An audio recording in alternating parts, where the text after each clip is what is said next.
let's take this question. Figure shows the variation of internal energy U and density rho of one mole.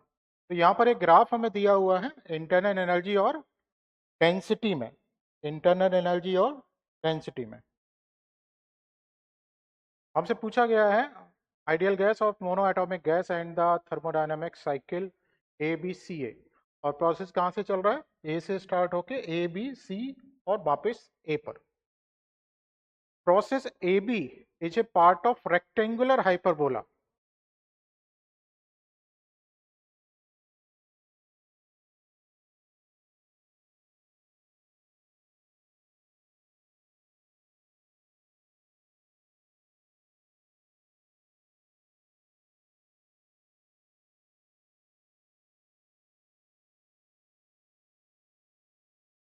Rectangular hyperbola की बात कर रहे हैं, यहां पर हम बात करते हैं AB प्रोसेस की.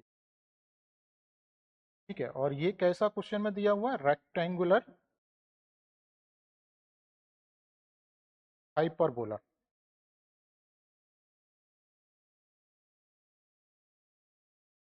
रेक्टेंगुलर हाइपरबोला का मतलब हो गया कि इन दोनों का प्रोडक्ट जो भी होगा वो कांस्टेंट होगा. तो U into density rho equal to some constant. अब हमें मालूम है कि U क्या होता है, U is a function of temperature. Temperature का एक फंक्शन होता है जिसको आप किस तरह से लिख सकते हैं, F अपॉन 2,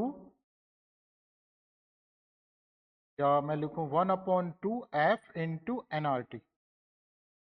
इस तरह से हम लिख सकते हैं.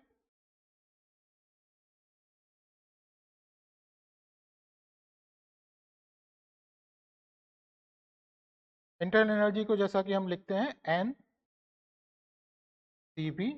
Into T. ठीक है, और डेंसिटी, डेंसिटी क्या हो गया, mass upon volume equal to भी कांस्टेंट होगा.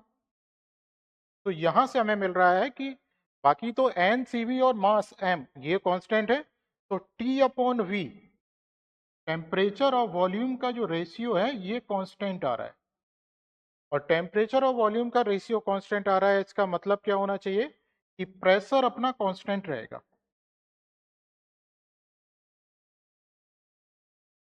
Pressure is constant. तो ए बी जो कर्व है, इस पूरे कर्व पर प्रेशर कांस्टेंट रहेगा. ऐसा कोई ऑप्शन दिया हुआ है, प्रेशर कांस्टेंट का मतलब हो गया ये आइसोबैरिक हो गया. क्या हो गया, आइसोबैरिक प्रोसेस. तो ए बी जो प्रोसेस है वो अपना आइसोबैरिक प्रोसेस है. आइसोबैरिक कहाँ लिखा हुआ है, ये अपना लिखा है आइसोबैरिक. इस ऑप्शन में भी है आइसोबैरिक. तो बाकी के दो ऑप्शन तो वैसे ही गलत हो गए.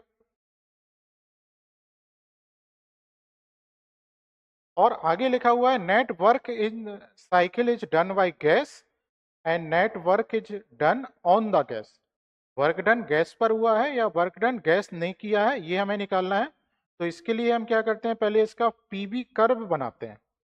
तो इसका अगर हम पीवी कर्व बनाएं,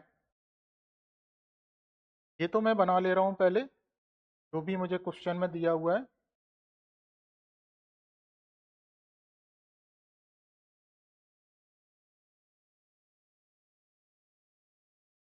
ये यहाँ पर U इंटरनल एनर्जी है और यहाँ पर डेंसिटी रो दिया हुआ है. ठीक है, और ये अपना है A B C.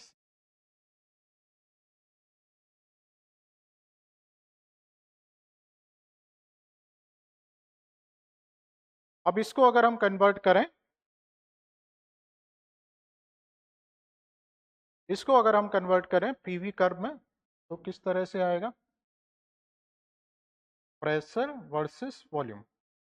A B की बात करते हैं. अभी हमने निकाला कि ए बी कैसा है, आइसोबैरिक. इसमें प्रेशर कांस्टेंट है, और प्रेशर कांस्टेंट होने के साथ साथ क्या है, जब हम ए से बी की तरफ जा रहे हैं तो डेंसिटी इंक्रीज हो रही है. डेंसिटी इंक्रीज हो रही है, इसका मतलब वॉल्यूम डिक्रीज होगा. डेंसिटी इंक्रीज हो रही है, इसका मतलब वॉल्यूम डिक्रीज होगा. तो हम मान लेते हैं कि अपना ए बी प्रोसेस कुछ इस तरह से होगा. ये ए है और ये बी है. A to B pressure is constant and volume is decreasing. B से C देखते हैं। B से C यहाँ पर क्या हो रहा है, डेंसिटी कांस्टेंट है। डेंसिटी कांस्टेंट है इसका मतलब वॉल्यूम भी कांस्टेंट होगा और इंटरनल एनर्जी इंक्रीज हो रही है। इंटरनल एनर्जी बढ़ रही है तो टेम्परेचर बढ़ेगा। इसका मतलब है वॉल्यूम कांस्टेंट है और टेम्परेचर इंक्रीज हो रहा है। टेम्परेचर इंक्रीज हो रहा है तो प्रेशर भी इंक्रीज होगा। मतलब ये ग्राफ कुछ तरह का आ जाएगा। सी पॉइंट यहाँ आ गया। फिर C2A देखते हैं। C2A में क्या है, इंटरनल एनर्जी कांस्टेंट है और internal energy is a function of temperature. इसका मतलब टेम्परेचर भी कांस्टेंट हो जाएगा। और C से A तक आने में डेंसिटी कम हो रही है मतलब वॉल्यूम बढ़ेगा। तो C से A तक आने में ये आइसोथर्मल हो जाएगा। ये अपना आइसोथर्मल हो जाएगा।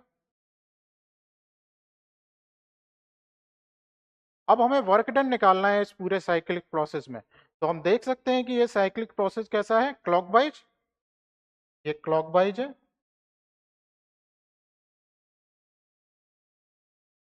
तो वर्क डन कैसा आ जाएगा, पॉजिटिव। वर्क डन कैसा हो जाएगा, पॉजिटिव। पॉजिटिव का मतलब है वर्क इज डन। तो work is done by the gas. अगर नेगेटिव आता तो हम बोल सकते थे कि work is done on the gas. तो अपना एक ए बी आंसर हो गया। चेक करते हैं। यहां लिखा है work is done by the gas, ये सही है। और अगले ऑप्शन में लिखा हुआ है work is done on the gas, तो ये यहां पर गलत हो गया। तो ए, सी और डी तीन ऑप्शन तो गलत हैं और अपना करेक्ट ऑप्शन है ऑप्शन